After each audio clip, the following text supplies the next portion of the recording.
का रोग था और राजा पांडु के लिए श्राप था कि जिस दिन तुम अपनी पत्नी के पास में जाओगे सहवास की कामना से, उस दिन जो है तुम मर जाओगे। तो एक दिन राजा पांडु अपनी दूसरी पत्नी जिसका नाम था माद्री के पास में गए और समाप्त हो गए। तो माद्री कहने लगी कुंती से, बोले सुनो बहन, हमारे कारण राजा पांडु मर गए हैं, तो हम हो जाएंगे साथ में सती, लेकिन तुम हमारे इन दो बच्चों का ध्यान रखना।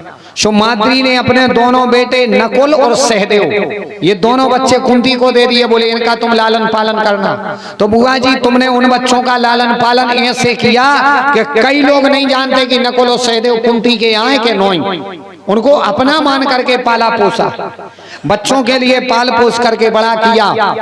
आपकी बहू आई, कभी आपके बच्चों को लाक्षा ग्रह में जलाने की चेष्टा की जाती है, कभी आपके बच्चों के खीर में जहर मिलाया जाता है, कभी आपके बच्चों को वनवास दिया जाता है, कभी आपकी बहू को भरी सभा में निर्वस्त्र करने की चेष्टा की जाती है।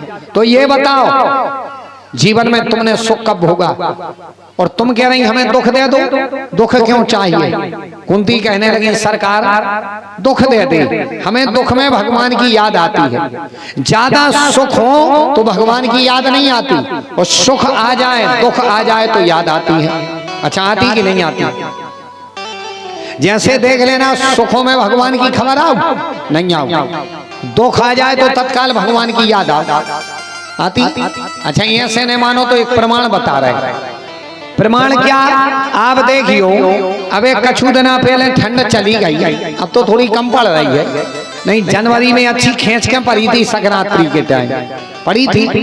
हाँ उस समय इतनी ठंड पड़ी थी, इनके यहाँ भागवत कर रहे थे वो टाइम पे 4 जनवरी के लगभग, इतनी ठंड के 7 दिना में हमारे देखा थे कि सूरज निकल रहा था नहीं निकल रहा। आपके यहाँ भी खूब ठंड पड़ी होगी जनवरी में, इतनी ठंड। अच्छा वो ठंड पड़ा थे जब, तो ठंड में देखियो जब आदमी सपरा थे, वो आदमी की सुनियो कमाओ, ठंड में जब आदमी सपरा थे अच्छी कड़ाके की ठंड में, एक कड़ाई पानी मुंह पे हो डाला थे, एक कड़ाई पानी डाले, ओरछा बारे राम जी दतिया बारी माता, ये हनुमान जी रानगिर की हर सिद्धि मैया खबर राखियो बालाजी सरकार। एक कड़ाई पानी में वो सबकी खबर आउट का नहीं आउट है, एक कड़ाई पानी डाला थे और दतिया की माता से लेके अब बागेश्वर के बालाजी जो चले आते, हे भगवान कृपा राखियो। कैसे के ठंड में एक कड़ाई पानी डालो तो शरीर को लगा थे ठंड, शरीर को होते तो सो एक कड़ाई में पूरे भगवान दिखात के नहीं। अब वही आदमी अब अप्रैल जून की गर्मी में देखियो, जून में जब वही आदमी जून में कहूं से लौट है, एक लोटा पानी डाल है सिर पे चैत की दोपहरी में या जेठ की दोपहरी में, तो फिर पता फिर वो क्या लगाता, ये दतिया वाली माता, ये बागेश्वर बालाजी, ये फलाने हनुमान जी, ये फलाने क्या नहीं क्या कहने लगा।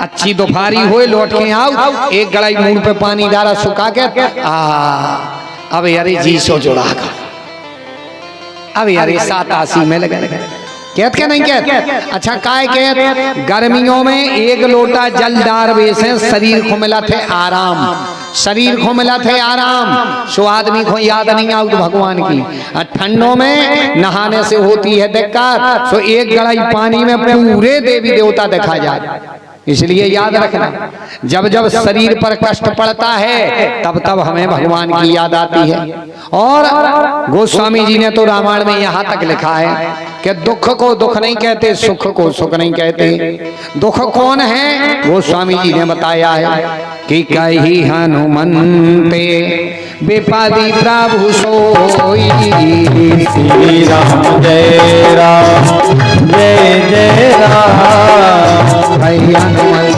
विपदि प्रभु सोई, अब लगी भजन न सुमिरन होई, श्री राम जय जय राम, श्री राम जय जय राम, कही हनुमंत विपदि प्रभु सोई, अब लगी भजन न सुमिरन होई, श्री राम जय राम, श्री राम जय राम। कही हनुमंत विपदि प्रभु सोई, तब लगी भजन होई राम सिया राम जय जय राम राम सिया राम जय जय राम। कही हनुमंत विपदि प्रभु सोई जब लगी भजन ना सुमरन हो। सबसे बड़ी विपत्ति कौन है? जब हम भगवान का भजन भूल जाए। भगवान का भजन जैसे देखना, विपत्ति कौन है? विपत्ति इसको नहीं कहते, गरीबी अमीरी को नहीं कहते, रोग विकार बीमारी को नहीं कहते। ये सब आएंगे जाएंगे। अपन दुनिया में आए हैं तो दुनिया में देखना, जैसे दिन होता है तो रात होती है, और रात होती है तो दिन होता है। गरीबी आई वो विपत्ति नहीं है। गरीबी आई है तो अमीरी भी आएगी, और अमीरी आई है तो एक ना एक दिन गरीबी भी आएगी। जैसे रोग आए हैं तो उसकी दवा भी होगी, और बुढ़ापा आया है तो रोग भी आएंगे। ये तुम सोचोगे हम जीवन भर ऐसा ही बने रहे, मैं एक से नहीं बने रह सका।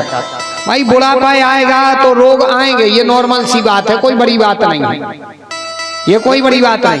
लेकिन विपत्ति कौन है? सबसे बड़ी विपत्ति है अगर हम भगवान का भजन छोड़ दें तो। जैसे देखना, अगर तुम्हारे घर में रोज रामायण हो रही और 2-4 दिन रामायण न हो पावे तो सतर्क हो जाओ, घर में कोई विपत्ति आवे वाली है। अगर हम लोग रोज मंदिर जा रहे रोज, और अगर महीना 2 महीना मंदिर नहीं जा पाए, या हफ्ता में 2-4 दिन नहीं जा पाए, तो सतर्क हो जाओ कि कोई ना कोई विपत्ति आने वाली है।